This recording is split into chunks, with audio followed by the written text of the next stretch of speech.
Sa linya po natin ang MMDA Director for Traffic Enforcement Group, si Attorney Victor Nunez. Attorney, magandang araw po.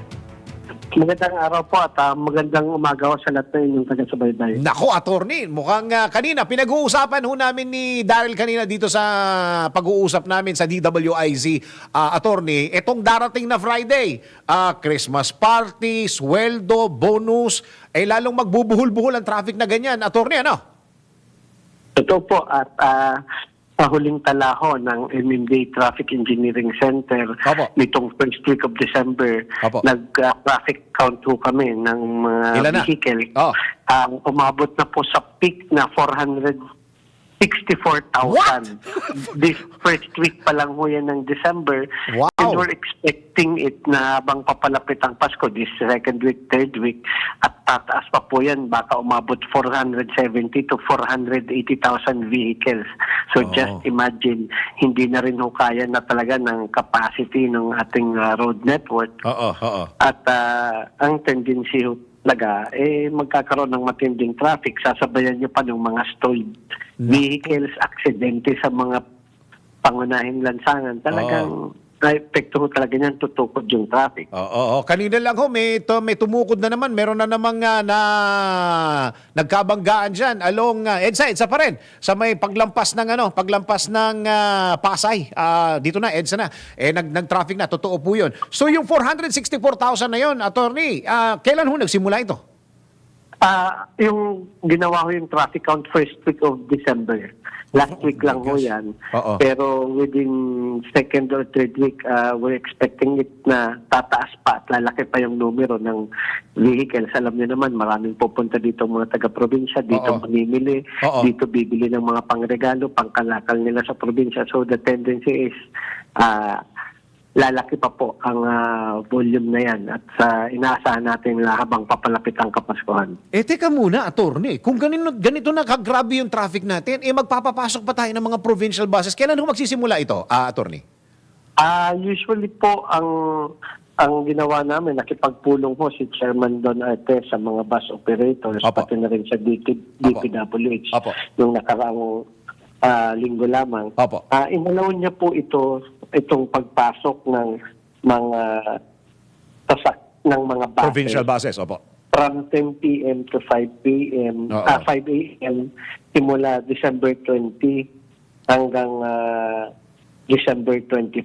Tapos from December 25 to January 3, 24/7. Ang purpose naman kasi nito, we're expecting yung mga babiyahe na mga kababayan natin pauwi ng probinsya para mas mabilis rin ho yung turnaround ng mga provincial buses kasi alam naman natin na pag by December 25 hanggang January 2 medyo bawas na rin ho yung mga sasakyan dito kasi mostly umuwi na ng probinsya. Kaya inalaw naman natin na tuloy-tuloy yung biyahe ng mga buses, provincial buses natin para matulungan din ho sila, para mabilis din yung turnaround nila pabalik sa mga terminals sa probinsya because we're expecting daang libo rin na mga mananakay ang uuwi at luluwas ng kanilang probinsya. Kaya mga 21, 22, December 20, pauwi na ho lahat ng mga kababayan natin sa kanilang probinsya.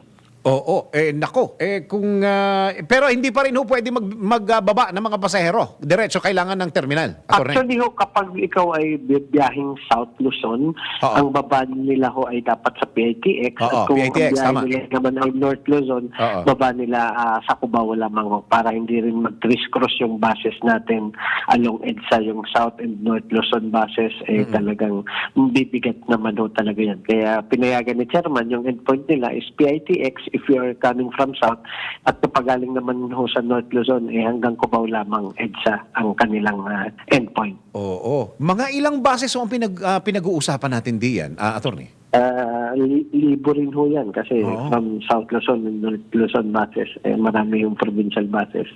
So, yun ang wala nang ano. Hindi naman ho sabay-sabayan. Bumabiyahe at bawat araw talaga namang expected naman natin na maraming luluwas ng probinsya. Tama. Magandang balita rin ito sa mga kababayan natin sa probinsya.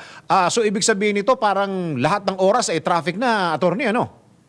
Yes po, that's why we're appealing to the public na magbaon ng mahabang pasensya at schedule your travel well. And pakiusap rin namin na make sure na yung kanilang mga sasakyan kung luluwas man ng Manila or gagamitin nila pampasal, make sure na maayos ang kalagayan nito. Kasi kapag yung mga sasakyan na installed at nasisiraan sa mga pangunahing kalsada, nagkukos pa po ng additional traffic yung mga sasakyang nasisira.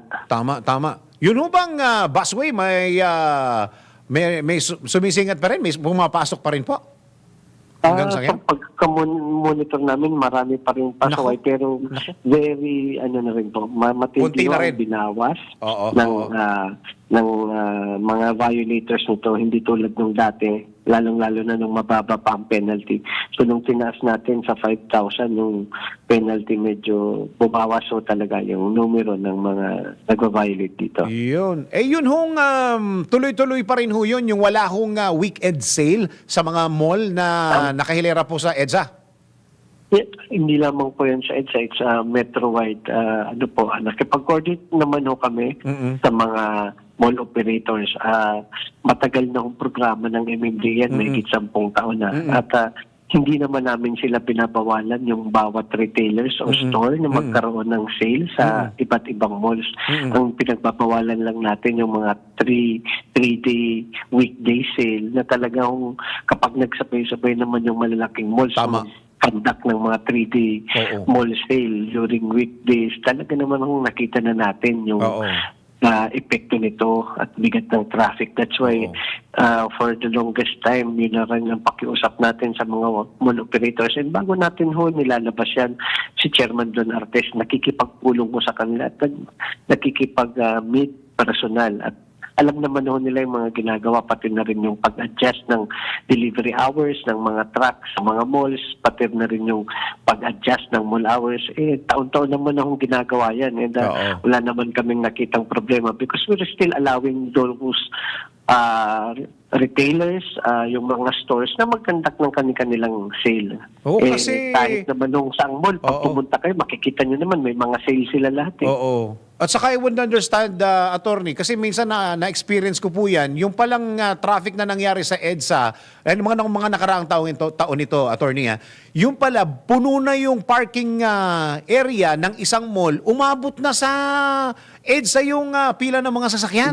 Definitely ho, kaya pinagbabawalan naman natin silang mag-weekend, weekday, weekend, yung mga sale, big sale.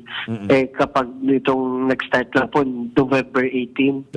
So, sabi ni Chairman, by December 25, pwede na sila, or 26, pwede na sila magbalik ulit ng mga sale, big time sale. Kasi medyo bawas na rin yung tao dito sa ating, sa Metro Manila.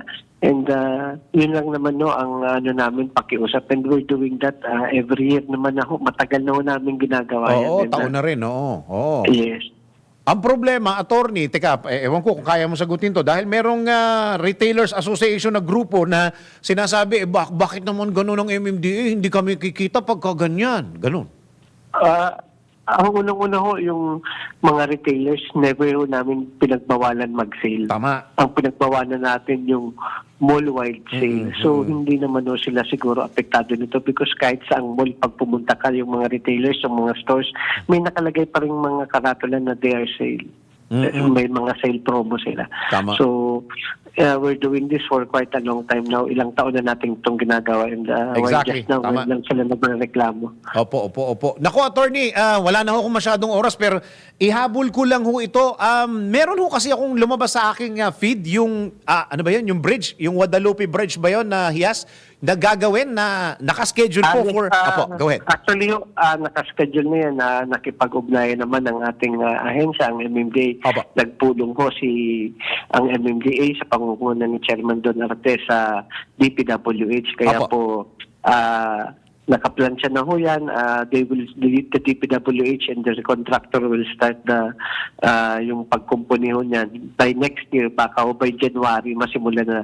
Pero hindi pa January. naman ho yan isasara hanggat hindi po nagkakaroon ng alternate, yung parang bridge Oo. na gagawin po para may alternate way.